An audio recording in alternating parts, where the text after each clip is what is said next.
Saludos cordiales a todas las personas que están viendo en este momento un tema más de inteligencia emocional y comenzamos con un tema que, bueno, esto ya es cuestión de índice de temario, como les comenté a inicio de año.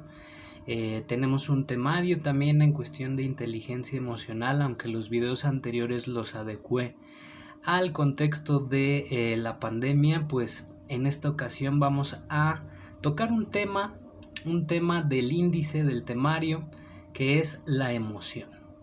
Dentro de este tema vamos a ver estos 4 puntos: la emoción, qué es, su definición; las teorías de la emoción, es decir, qué autores hablan en cuestión psicológica de este tema; los componentes de la emoción, fisiología, expresión, experiencia; y algunas conclusiones del tema de inteligencia emocional. Comenzamos con la definición. ¿Qué es la emoción? Se considera la respuesta de todo organismo que implique una excitación fisiológica, conductas expresivas y una experiencia consciente. Reacción subjetiva al medio ambiente también es una definición. Reacción subjetiva al medio ambiente acompañada de respuesta neuronal y hormonal. Se consideran reacciones de tipo adaptativo que afectan a nuestra manera de ser. Es una reacción también subjetiva al ambiente, acompañada de cambios orgánicos de origen innato, influidos por la experiencia. También es una función adaptativa de nuestro organismo a lo que nos rodea, a nuestro entorno. En el ser humano, la experiencia de una emoción involucra un conjunto de cogniciones, actitudes y creencias sobre el mundo que utiliza para valorar una situación concreta e influyen en el modo en el que se percibe dicha situación. Además, bueno, vamos a ver las teorías de la emoción, que autores hablan desde un aspecto fisiológico, cognitivo, mental. Y vamos a ver que estas teorías, bueno, tenemos aquí 3 autores: la teoría de James y Lange en 1884 y 1885 respectivamente. Posteriormente viene la teoría de Cannon y Barth en el 27 y 38 del siglo pasado, y la teoría de los factores de Schachter, es difícil de pronunciarlo, Schachter-Singer. No sé si de hecho esa sea la pronunciación. Bueno, esto fue más actual en 1962. Existen otras teorías de menor importancia, pero de igual interés científico. Pero bueno, estas son las teorías principales que nos hablan de la emoción. La teoría de James y Lange nos hablan, ambos autores sugieren que basamos nuestra experiencia de la emoción en la conciencia de las respuestas fisiológicas o en sensaciones físicas a los estímulos que provocan la emoción, tales como el aumento de nuestro ritmo cardíaco y los espasmos musculares. Podríamos asociar también esta definición de esta teoría de James y Lange, la cuestión de estas mariposas que a veces uno siente, ¿verdad?, en el estómago, como una respuesta a un estímulo, una sensación física. Bueno, también tenemos la teoría de Cannon y Barth, que estos autores destacan que las emociones están formadas tanto por nuestras respuestas fisiológicas como por la experiencia subjetiva de la emoción ante un estímulo. Además, todas las reacciones físicas son iguales para diferentes emociones. En base únicamente a las señales fisiológicas, no podríamos distinguir una emoción de otra. Bueno, a diferencia de la teoría anterior, aquí nos maneja que la experiencia es subjetiva de la emoción ante el estímulo, y dice el segundo párrafo que también, bueno, todas las reacciones físicas son iguales para diferentes emociones. Es decir, ellos, por ejemplo, esto que hablaba la teoría anterior, por ejemplo, el ritmo cardíaco y los espasmos musculares.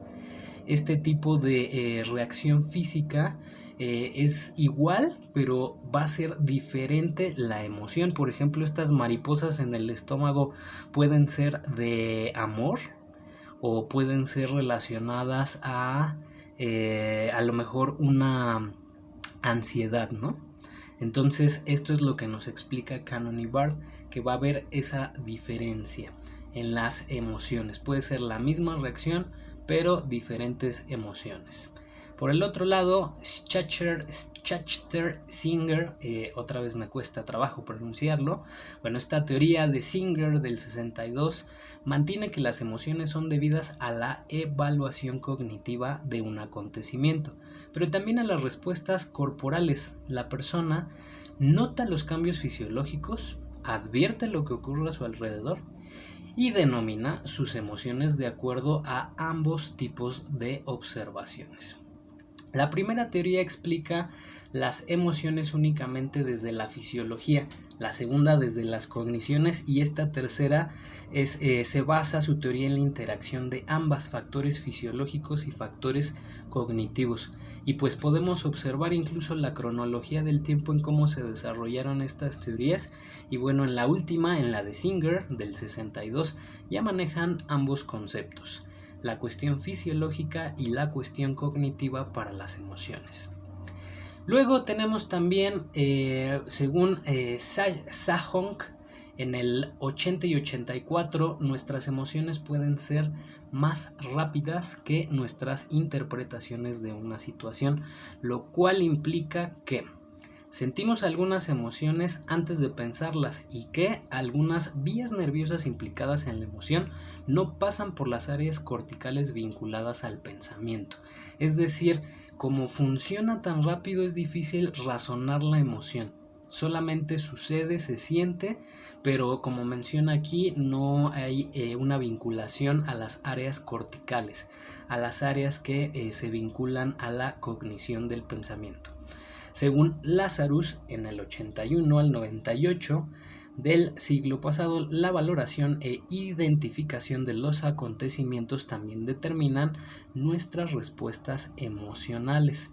Algo muy similar a lo que vimos en la teoría de Cannon y Bard, en donde maneja que las reacciones físicas son iguales para diferentes emociones, en base o con base únicamente a las señales fisiológicas. No podríamos distinguir una emoción de otra, no podemos solo con lo fisiológico identificarla.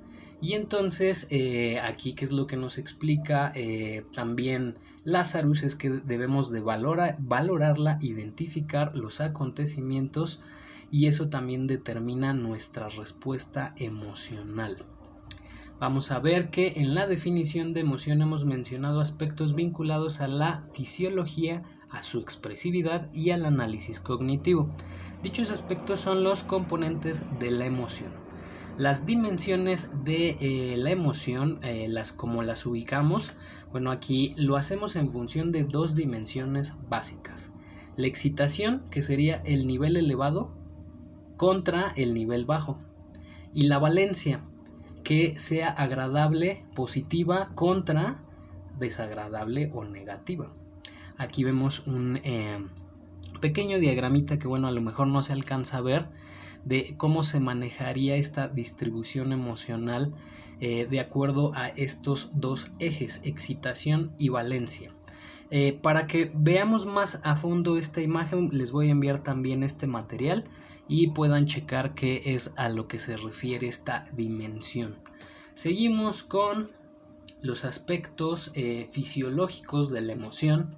Y bueno, los estudios revelan que gran parte de la actividad fisiológica implicada en las emociones es regulada por la división simpática, la excitación, y parasimpática, la calma, de nuestro sistema nervioso autónomo.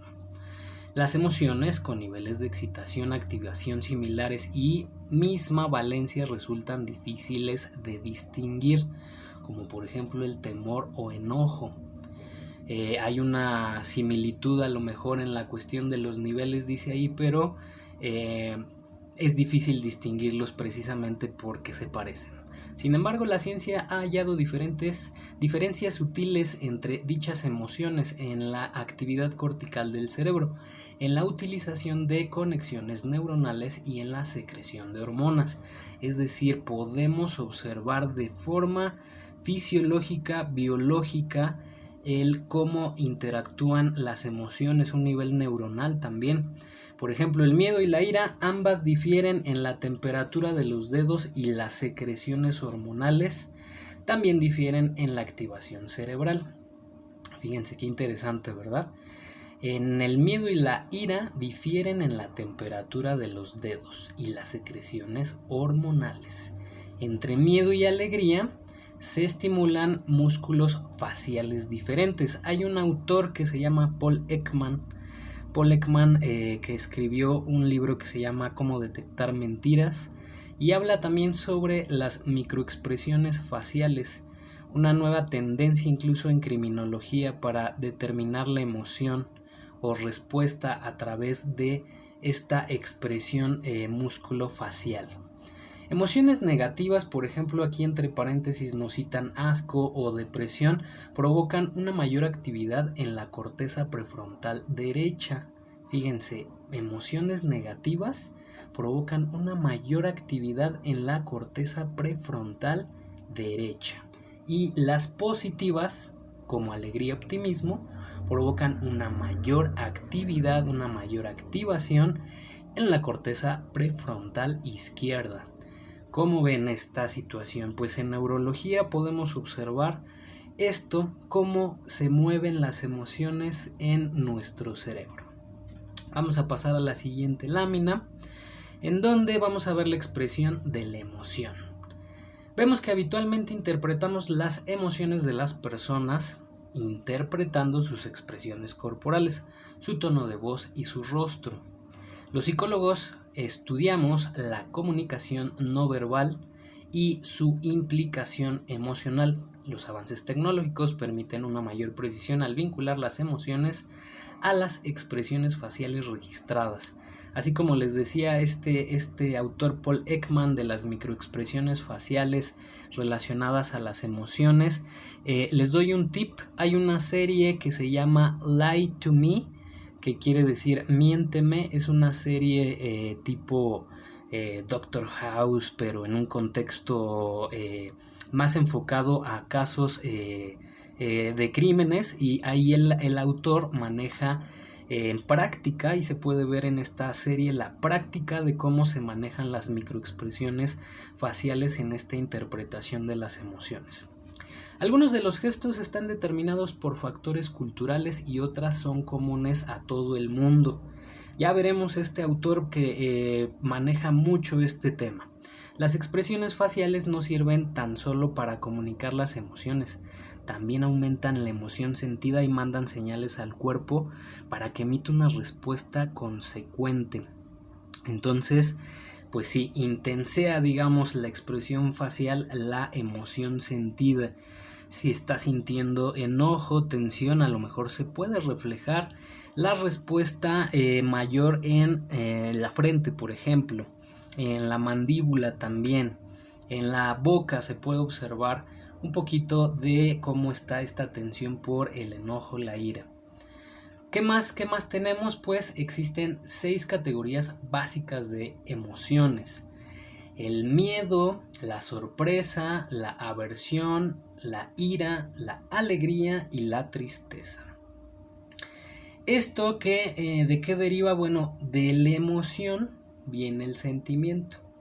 La emoción es más rápida, pero es más intensa. Y el sentimiento es lo que se deriva de la emoción. Aquí vemos algunos ejemplos en cuanto a lo relacionado al miedo. ¿Qué puede estar relacionado al miedo? El peligro, la inseguridad, la incertidumbre. Como sorpresa, reacciones tenemos como sobresalto, asombro, desconcierto. En la aversión viene consecuencia el disgusto, el asco. En la ira hablamos de rabia, enojo, resentimiento, furia, irritabilidad. En la alegría es diversión, euforia, estamos contentos, da bienestar y da una sensación de seguridad, de autoestima también, ¿verdad? Tristeza hablamos de pena, soledad, pesimismo, cómo se refleja en estos conceptos. Estas 6 categorías básicas de las emociones. Y bueno, experiencia y emoción la experiencia de la emoción. A continuación analizamos brevemente 3 de las distintas posibles emociones del ser humano. La primera, el miedo. Emoción de tipo adaptativo, evitación de peligros. Esto lo hemos hablado en clase, que es una cuestión positiva. A la vez puede resultar traumática y por lo tanto inadaptativa. Biológicamente estamos predispuestos a adquirir ciertos miedos, pero nuestras experiencias vitales también pueden influir en la variedad de miedos. Como por ejemplo, algunas personas desarrollan miedo a insectos inofensivos. Ahí es lo que vamos a trabajar en inteligencia emocional, ser conscientes de nuestras emociones. Ahorita vamos a tocar más de este punto de inteligencia emocional. En cuanto a la ira, bueno, es emoción vinculada al enfrentamiento de acontecimientos frustrantes o perjudiciales y aquellos interpretados como premeditados, injustificables y evitables. Un estallido de ira, de rabia aparentemente calma, sin embargo se ha observado que con frecuencia el hecho de enfadarnos nos provoca una reacción todavía más intensa de rabia. Dicen por ahí, violencia genera más violencia, ira también genera más ira. Se intensifica la sensación cuando la dejamos fluir. En algunos aspectos también podemos utilizar la ira como un método de escape, ¿no?, emocional también ante otras emociones. Podemos recubrir el miedo con ira, por ejemplo. Hay personas que reaccionan, tienen miedo, a lo mejor se enfrentan a alguna situación de peligro y su reacción, como hablábamos en clase, no es de huida o de escape, sino de enfrentamiento, de defensa o ofensiva. Y bueno, ¿qué más tenemos? Estas emociones que interpretamos. La ira y la felicidad nos falta, que está vinculada a estados de ánimo positivos y buen estado de la salud. Su duración es corta, en torno a las 24 horas. Podemos encontrar la explicación de la relatividad de la felicidad con base a el fenómeno del nivel de adaptación. Tendencia a formar juicios relativos a un nivel neutral definidos por nuestra previa experiencia. Fíjense, repito, el fenómeno del nivel de adaptación es la tendencia a formar juicios relativos a un nivel neutral definidos por nuestra previa experiencia. Y también el principio de la privación relativa. ¿Qué es esto? La percepción de que una persona está peor en relación al grupo con el que se compara. Entonces ahí estos dos rengloncitos nos habla sobre todo de cómo se hace consciente la emoción a través del proceso cognitivo, el pensamiento. Dice aquí que también, a pesar de su corta duración, algunos investigadores han hallado factores vinculados a la felicidad. Esto lo dice Myers en sus libros del 93, 2000 y 2006. Por ejemplo, ¿qué factores vinculamos a la felicidad? Una elevada autoestima, tendencia al optimismo, un grupo social de apoyo, disponer de trabajo y tiempo libre, tener una fe religiosa importante, dormir bien y hacer ejercicios físicos. Por ejemplo, en esta cuestión de tener una fe religiosa importante o que esté arraigada en el pensamiento, como lo hablaban las teorías de la emoción de Byers, bueno, también es una cuestión cultural. La forma en que manejamos las emociones también es una cuestión cultural.